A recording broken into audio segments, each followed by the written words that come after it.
What's up, y'all? Reggie here, the Fitness Tutor, coming at you with a video real quick. I wanted to do a little quick reminder here. I've seen a few people talking about vitamin D over the past week, and I thought it'd be a good reason for me to kind of jump back into these videos and again see if I can get some videos going a little bit more consistently. But just want to remind people as I make this video here, October 30th, 2020. You know, we're in the middle of the pandemic and all this other stuff, and you know, people are becoming more conscious of vitamin D and trying to get that in. But I just want to remind people, like, pretty much right now, if you're in most of North America and North, you're not really making any vitamin D anymore, and you generally kind of you know, we use that fall back in the fall and the spring forward area. Now, depending on where you're at. Now, if you're below kind of, you know, again, the more closer you get to the equator, the longer your vitamin D making ability is.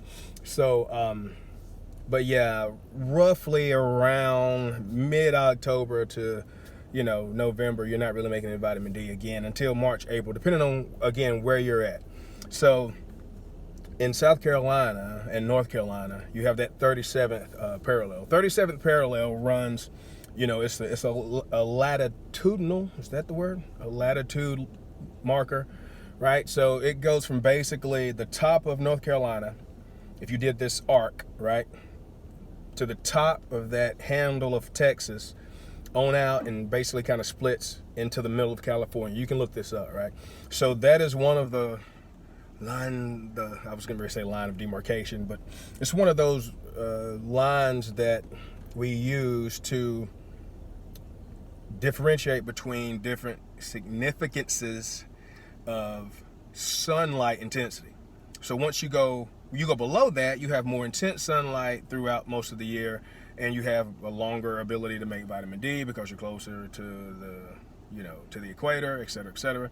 And then there's a, you know, once you go up above that, you know, you start getting to Virginia and going on up north, and then there's another, you know, the 39th or whatever, and then you're way north where, you know, obviously the sunlight is very different up there, right? But so right now, if you go outside, and you can do this, again, depending on where you're at, in the north or the south or whatever, but it's a good thing to keep in mind. So again, if you go outside and you look at your shadow, if your shadow is longer than you are tall, that's a general way of looking to see if you are making any vitamin D or not, because the angle of the sun in the sky, again, weakens the UVB penetration to get to your skin. It's not just sunlight, it's the UVB spectrum of sunlight radiation that you need, right?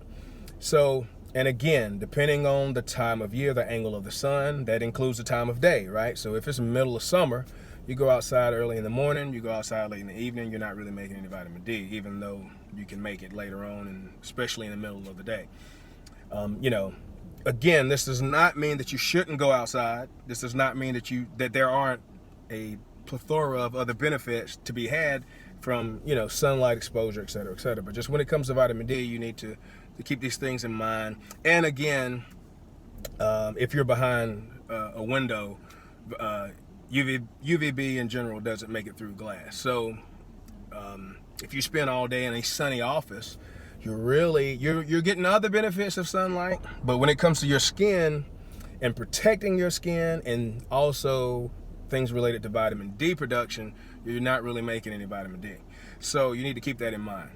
And again, if you're in one of those situations where you can't get vitamin D throughout the year based on your work, you know, your work environment and whatnot, time, you know, schedule or whatever, you really need to look into supplementing, and especially in the winter, a lot of us need to look into supplementing vitamin D. You need to get with your doctor again, and you know, this is not medical advice for anybody.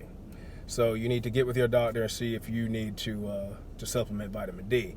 The darker your skin, the more sunlight you need, and we routinely test lower than, you know, if you're black or darker race, darker skin, we usually test lower when it comes to vitamin D, because you need more sun exposure. So if you get home and you don't get any sunlight because you work first shift and you can't really go out, you know, you work in some plant, you can't really go outside, you know, for lunch break or something like that, which I think is something that's very important for people if you can. I don't care if you step outside for 5 minutes. Step outside, get you some direct sunlight if you can. If you work first shift and you are, you know what, you work third and now you're asleep during most of the day. You need to keep this stuff in mind. You know, and if you can't, look into supplementation. Vitamin D3, not D2, vitamin D3, still relatively inexpensive, even though the price is going up. It's probably going to double by the time all this stuff is over in general, but you know, vitamin D is pretty easy to make and pretty easy to find, so it's not like it's something that's really expensive. You're not really going to get enough from your food. Just forget it. So I think that's kind of most of the big refresher that I wanted to make. Plus the sunlight's getting low and I'm getting ready to go in here in the gym, which is behind me. So, but just wanted to do a quick little kind of reminder video and just to put it back in the top of everybody's mind as we make this switch into the flu season. Well, it's already been the flu season for what, a week or two. And you start coming into, you know, it's a pretty challenging time for our immune systems, regardless of who you are. So you want to be doing all you can. And I started back supplementing vitamin D weeks ago, just because of the weather. I wasn't able to get out, and, you know, other conditions, wasn't able to get out into the sunlight like I normally would. So anyway, just keep this stuff in mind, man. Before this gets too long, just wanted to put a little refresher video out there. So, hey, love, peace, bacon, grease, donut yeast, but to the least, stop the madness, please. And I'm out. See y'all on another video. All right.